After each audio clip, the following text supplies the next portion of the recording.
COVID-19 terhadap marketplace.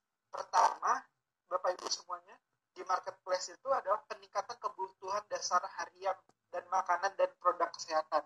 Itu barang-barang yang dijual terkait makanan, produk dasar harian makanan, dan produk kesehatan itu meningkat banget hari ini. Terus yang kedua adalah pertumbuhan yang cukup stagnan. Produk-produk non-primer. Jadi dalam artian untuk produk-produk yang bisa dibilang nggak tersier juga, tapi nggak fungsionalnya itu kalau dibagi menjadi prioritinya itu di angka 3, 4, 5 itu menurun Bapak Ibu semuanya. Seperti kayak fashion, elektronik itu selama pandemi COVID dan industri lainnya seperti misalnya untuk alat-alat rumah tangga gitu itu sangat menurun di pandemi COVID-19. Yang meningkat itu adalah makanan dan produk kesehatan. Nah, lalu apa yang dilakukan Bukalapak atau marketplace ketika terjadi dampak COVID seperti ini? Maka marketplace berlomba-lomba mengajak calon penjual, bisa dibilang UMKM atau seller yang mereka itu fokus di kategori FMCG seperti makanan, bahan baku sayur mayur gitu, makanan siap saji dan minuman untuk bergabung kepada kami gitu. Jadi tidak hanya di Bukalapak, marketplace lainnya pun, e-commerce lainnya juga berlomba-lomba mengajak melakukan pembinaan, melakukan akuisisi terhadap UMKM yang fokus terhadap kategorinya itu adalah makanan bahan baku, sayur mayur, siap saji dan minuman. Karena saat ini ternyata pandemi itu membuat orang itu lebih banyak berbelanja online daripada orang pergi ke pasar gitu. Itu yang terjadi hari ini. Nah, lalu bagaimana Bukalapak saat pandemi gitu? Apa yang dilakukan Bukalapak saat pandemi? Gimana data-data di Bukalapak saat pandemi? Apakah terjadi penurunan terhadap UMKM atau apakah terjadi peningkatan gitu? Saya coba akan share di sini. Saya coba share beberapa poin gitu. Ini adalah insight, kesimpulan yang kami ambil ketika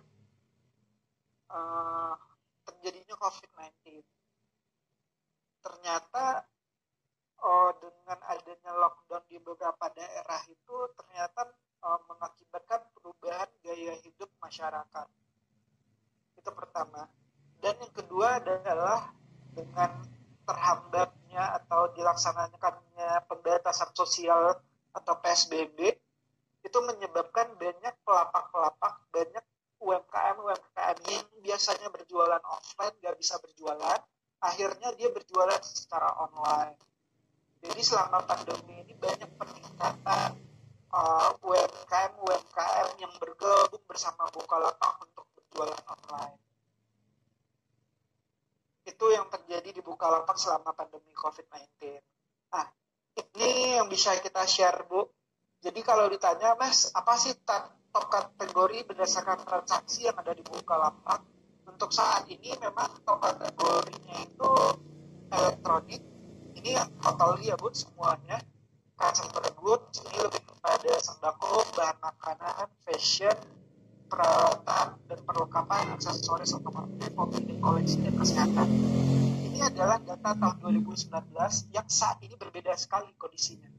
Di mana saat ini yang paling tinggi itu adalah kesehatan, consumer good, hobi dan koleksi. Jadi yang non-primer seperti aksesoris otomotif, peralatan dan perlengkapan, fashion itu cukup menurun transaksinya saat ini gitu. Jadi kalau ditanya, Mas, berarti apa sih peluang kami UMKM untuk berjualan online di masa pandemi ini dalam kondisi sekarang ini? Maka kalau saya bisa jawab, kategori produk yang paling tinggi itu adalah 3 hal tadi yang terkait kesehatan, misalnya masker, hand sanitizer, rempah-rempah, barang-barang herbal itu tinggi. Yang kedua adalah sembako, bahan makanan, frozen food, itu juga tinggi. Dan yang ketiga adalah terkait hobi dan koleksi. Hobi dan koleksi ini apa sih contohnya, Mas? Saat sekarang mungkin Bapak Ibu tahu gitu kalau sekarang orang hobi masak, orang hobi berkebun. Nah, jadi perlengkapan terkait masak dan berkebun itu cukup tinggi transaksinya hari ini. Nah, ini saya bisa liatin ke Bapak Ibu gimana sih tren pembeliannya dan kondisinya saat ini seperti apa.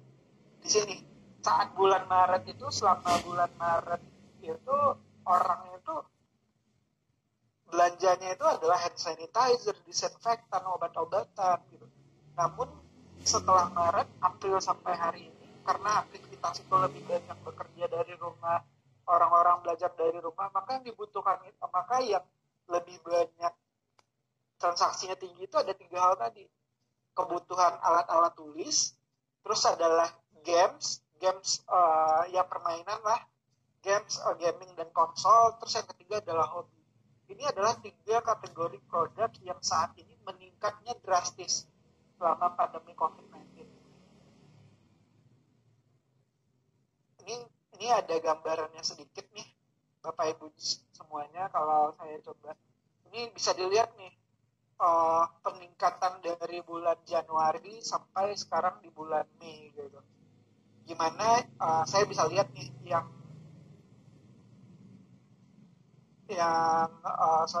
merah ini kan sebenarnya lebih ke banyak nih hand sanitizer, itu peningkatannya luar biasa banget di bulan Februari gitu. Sampai di bulan ini sesuatu entertainment, online grocery, office setup. Ini contohnya, ini adalah alat-alat kesehatan, ini adalah ini adalah terkait online grocery, itu adalah terkait sembako, entertainment itu terkait hobi, office setup ini lebih kepada terkait kebutuhan kantor gitu. Contohnya misalnya meja belajar, buku, tatakan handphone gitu. Orang kan kalau anak-anaknya belajar jarak jauh kan tatakan handphonenya. Ini meningkat banget selama pandemi COVID-19. Nah, lalu apa sih yang harus disiapkan gitu, yang harus disiapkan oleh teman-teman UMKM gitu ketika untuk menghadapi pandemi COVID ini? Yang pertama adalah beradaptasi. Adaptasi itu sangat penting banget agar kita bisa bertahan dalam kondisi saat ini. Penting banget dipertimbangkan terkait tren atau kebiasaan pengguna saat ini. Dan yang kedua adalah bagi Bapak Ibu semuanya yang selama ini sudah berjualan secara offline gitu, marilah kita membuka peluangnya di online gitu.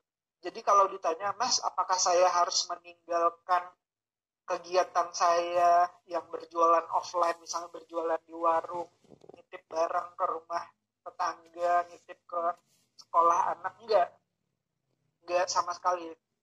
Jadi dalam artian enggak harus berpindah dari yang offline ke online, Bapak Ibu semuanya. Tapi bagaimana yang offline ini kita tetap bertahan, walaupun ada dalam kondisi sekarang ini sulit, kita membuka pasar barunya, yaitu adalah pasar online.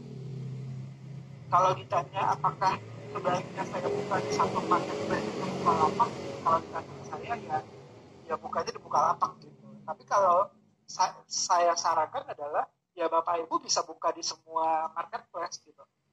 Karena prinsip atau mindset yang kita bangun itu adalah kita adalah membuka jejaring, membuka pasar gitu.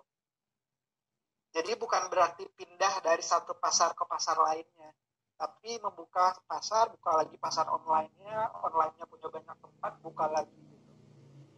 Karena memang di dalam kondisi pandemi ini, berdasarkan data, berdasarkan apa yang sudah kami lakukan di Bukalapak, penjualan online itu sangat meningkat sekali gitu. Nah, ini transaksi selama selama pandemi, Bu, yang peningkatannya itu growth-nya, tumbuhnya itu lebih dari 100%.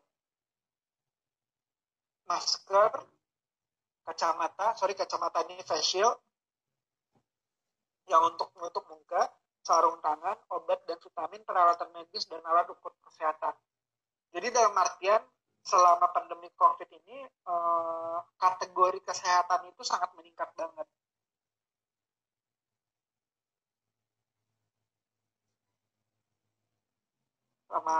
selama ini sangat meningkat banget gitu untuk kategori kesehatan gitu. Jadi bisa dilihat bahwa bagi Bapak Ibu semuanya yang bergerak di bidang ini, terutama masker tuh, banyak UMKM yang produksi masker itu sangat meningkat banget penjualannya hari ini Bu gitu. Kan banyak yang bikin berbagai motif dan lain-lain gitu. Nah, lalu apa inisiatif yang dilakukan oleh Bukalapak selama pandemi COVID gitu? Bagaimana Bukalapak membantu UMKM pemerintah daerah gitu selama pandemi COVID? Bapak Ibu semuanya, di Bukalapak kita melaksanakan yang namanya webinar UMKM Go Online. Jadi di Bukalapak setiap hari Rabu dan Jumat jam 2 sampai jam 4 itu kita melaksanakan webinar UMKM Go Online. Kita mengundang berbagai UMKM dari berbagai kota, kabupaten, provinsi, hingga stakeholder lainnya untuk bisa bergabung ke kelas webinar Bukalapak. Itu kita laksanakan setiap minggunya Bapak Ibu di setiap hari Rabu dan Jumat gitu. Lalu apa sih ini tampilan webinarnya? Bapak Ibu bisa lihat gitu, bisa lihat via handphone, bisa lihat via laptop gitu. Kegiatan ini rutin kita lakukan setiap Rabu dan Jumat gitu. Rabu itu ada modul 1, Jumat itu ada modul 2. Apa yang kita lakukan, apa output dari kegiatan ini sebenarnya adalah kita ingin membantu UMKM yang masih berjualan secara offline ini bisa berjualan secara online. Namun di sini kan memang ada prosesnya. Makanya di sini kita melaksanakan webinar UMKM Go Online. Ini adalah salah satu kegiatan yang dilakukan oleh Bukalapak untuk bisa membantu UMKM. Kalau Bapak Ibu nanti ada pertanyaan, silakan ditulis dulu aja. Misalnya gimana sih Mas, saya ingin gabung nih di Bukalapak, saya ingin gabung webinar UMKM Go Online, gimana dan lain-lain. Itu silakan ditulis dulu aja, nanti saya akan coba jawab secara detail gitu terkait kebutuhan Bapak Ibu. Lalu yang kedua, apa inisiatif yang dilakukan oleh Bukalapak? Inisiatif Bukalapak bersama pemerintah pusat melaksanakan yang namanya campaign Bangga Buatan Indonesia, kampanye Bangga Buatan Indonesia.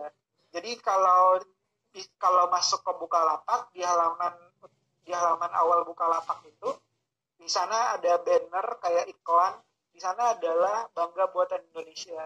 Jadi UMKM yang punya produk lokal dari berbagai stakeholder, berbagai daerah, itu kita masukin ke halaman tersebut Bapak Ibu. Tujuannya adalah apa? Tujuannya adalah untuk bisa membantu mempromosikan produk lokal dari setiap UMKM di berbagai daerah. Ini adalah inisiatif kedua yang dilakukan oleh Bukalapak. Nah, lanjut, inisiatif ketiga yang dilakukan Bukalapak adalah Bukalapak menghimbau atau mengajak berbagai stakeholder pemerintah daerah, dan salah satu yang jadi percontohan bagi kami adalah pemerintah Kabupaten Purbalingga dengan membentuk lapak pemerintah daerah gitu. Kalau di Purbalingga namanya Tukatuku Purbalingga, di mana lapak ini dikelola oleh tenaga terampil dan ini bisa mengatasi permasalahan yang sering dihadapi oleh UMKM seperti teknologi, layanan, hingga kualitas tampilan produk gitu.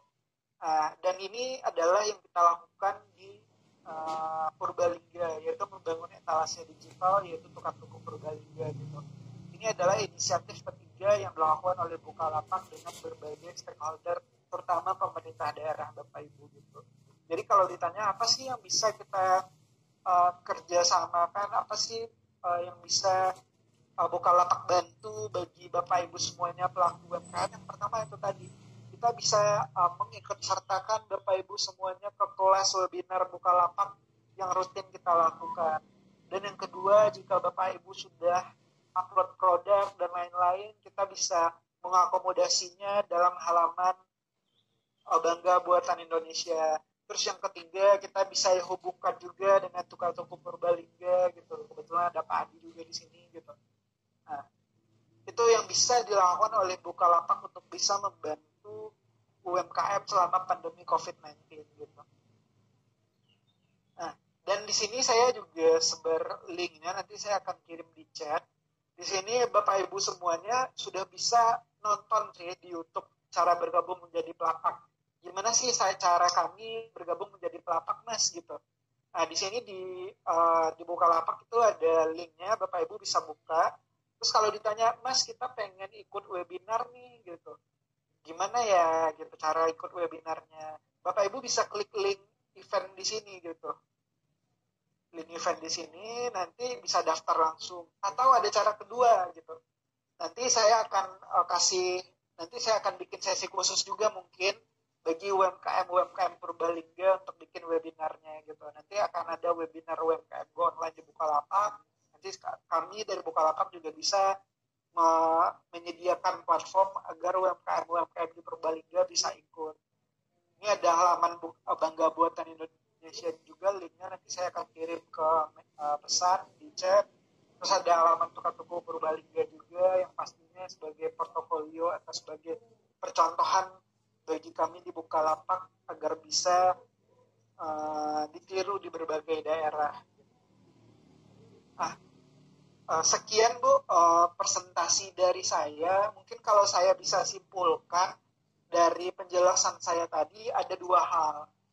Pertama dalam pandemi COVID-19 ini memang banyak UMKM yang terdampak, terutama yang berjualan secara offline. Nah, namun tidak tertutup kemungkinan bahwa teman-teman UMKM yang berjualan offline ini kita bantu agar bisa berjualan online. Kalau ditanya apakah kita harus pindah dari offline ke online, jawabannya enggak, sama sekali enggak harus pindah. Kita hanya memperluas pasar tadi. Itu yang pertama.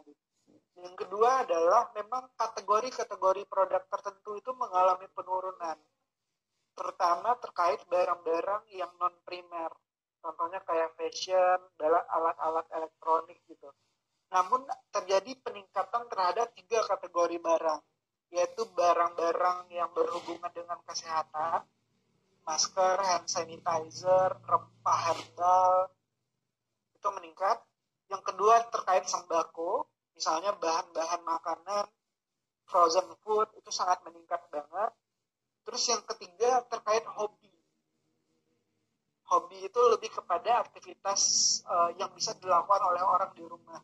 Contohnya misalnya barang-barang terkait berkebun, itu orang berbunga, berbunga, bibit, atau akuarium.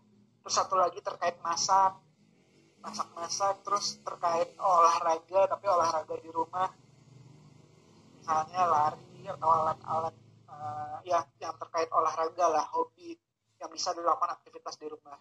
Terus yang ketiga adalah apa yang bisa dilakukan oleh Bukalapak untuk membantu kondisi ini tadi. Yang pertama, kita punya kegiatan rutin yang namanya webinar UMKM Go Online. Kami dari Bukalapak bisa mengikut sertakan pelaku UMKM yang ada di Purbalingga dalam kelas kita. Terus yang kedua adalah ketika Bapak Ibu sudah ikut kelas dan sudah upload produk, kita akan bisa konekin juga dengan tukang tuku Purbalingga, tentunya atas izin Pak Adi gitu. Dan juga yang ketiga adalah kita bisa konekin juga dengan Bangga Buatan Indonesia gitu. Kami bisa membantu mempromosikan produk Bapak Ibu semuanya di halaman campaign produk lokal Bangga Buatan Indonesia milik Bukalapak. Nah, sekian presentasi dari saya gitu terkait materinya juga gitu. Mohon maaf apabila ada kesalahan. Kita bisa langsung tanya jawab aja Bapak Ibu semuanya. Kalau ada yang belum paham gitu, kalau ada yang masih kurang dimengerti gitu, bisa tulis saja atau gimana Bu Nita gitu. Mungkin saya bisa lanjut gitu, ataukah diskusinya di sesi akhir atau sesi ini monggo gitu, seperti apa.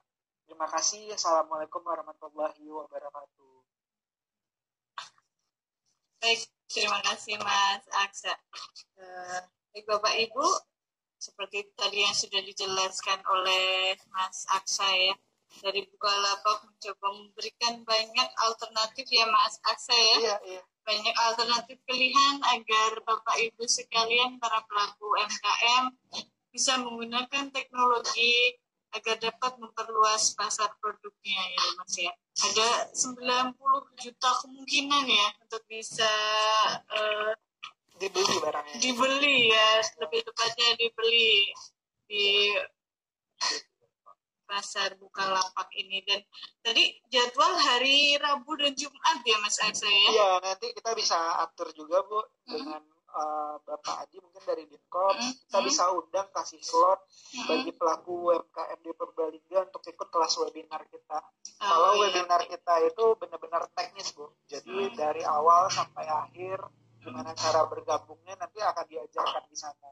Lebih detail lagi ya lebih, Mas Aksa. Jauh lebih detail banget. Jauh lebih detail lagi. Baik, sembari menunggu pertanyaan, monggo Bapak Ibu yang peserta webinar dapat mengajukan pertanyaan melalui fitur chat atau bisa menggunakan kolom komentar dalam aplikasi YouTube KPP Pratama Purbalingga.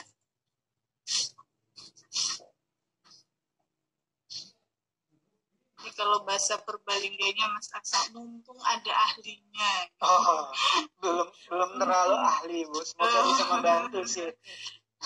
Sudah banyak pengalaman ini Mas Aksa, mumpung ada ahlinya, dan ini kesempatan langka bagi para pelaku UMKM terutama di Kabupaten Purbalingga ya. Kami bekerja sama dengan Dinas Koperasi dan UKM Kabupaten Purbalingga ini menghadirkan ahli dari Bukalapak. Bagi para peserta webinar barangkali mau menanyakan bagaimana sih Mas caranya produknya biar menarik gitu untuk dipajang di Bukalapak gitu.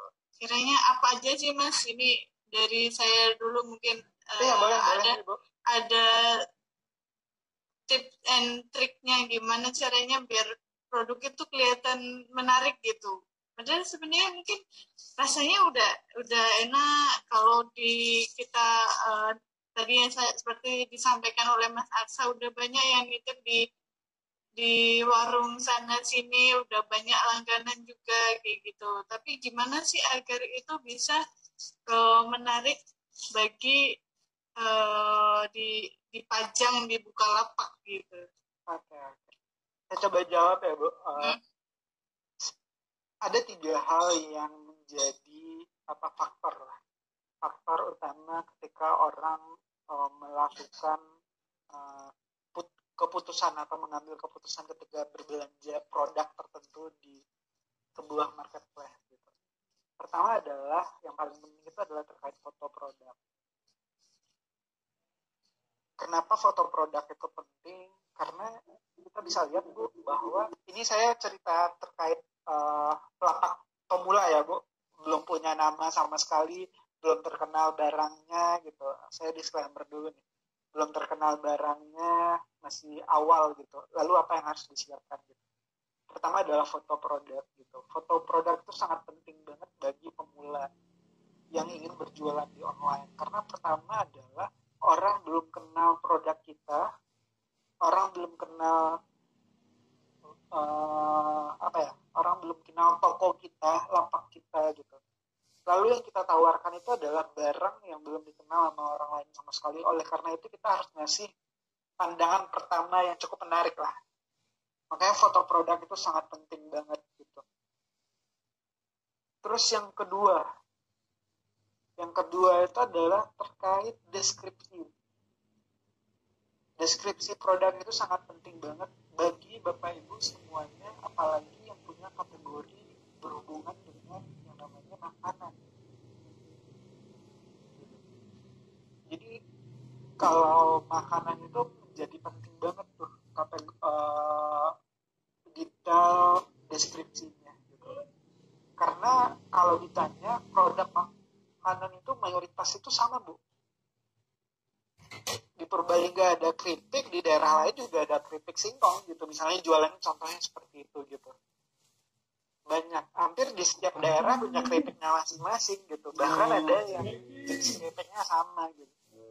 Lalu fungsi deskripsi itu apa? Fungsi deskripsi itu adalah untuk membedakan produk kita dari produk orang lain.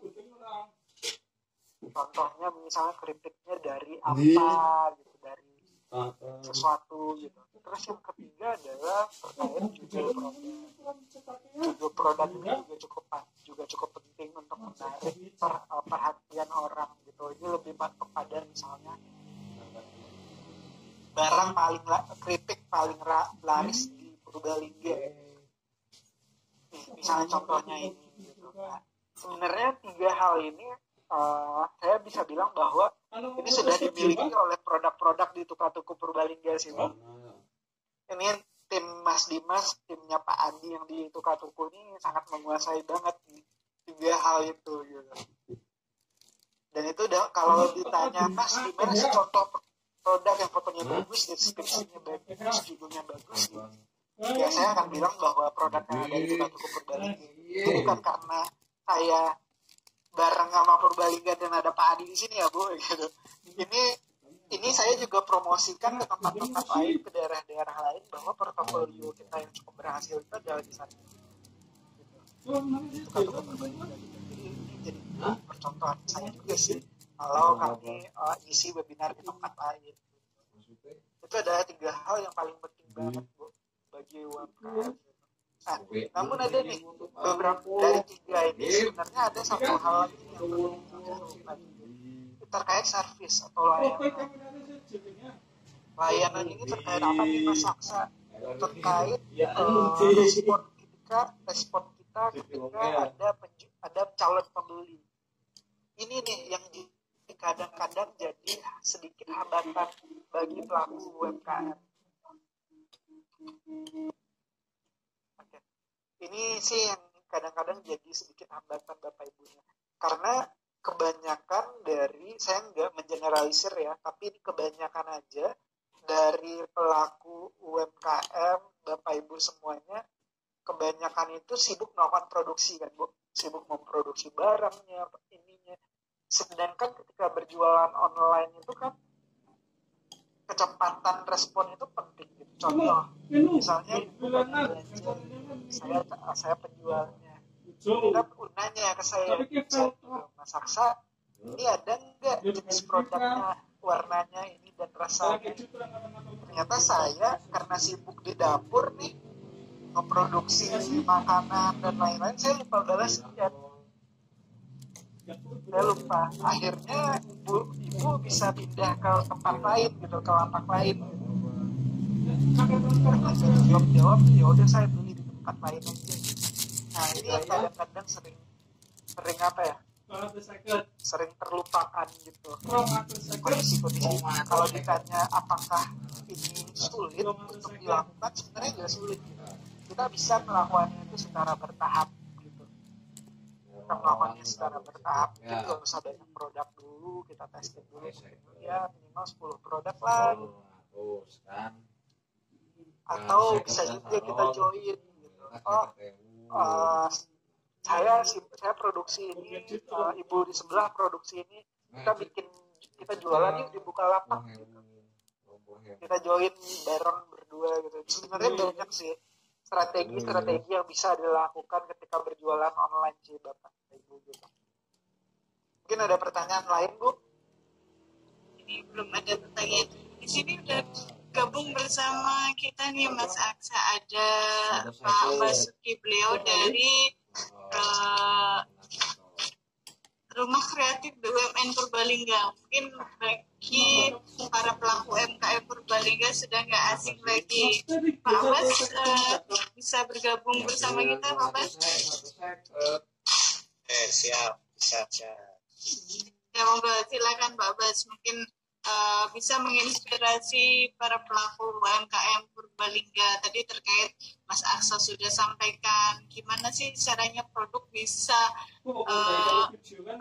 istilahnya naik kelas gitu ya, dengan foto produk, deskripsi dan segala macam. Mungkin dari Rumah Kreatif BUMN yang biasa memang merangkul para UMKM Purbalingga, mungkin ada tambahan Pak Bas, monggo silakan.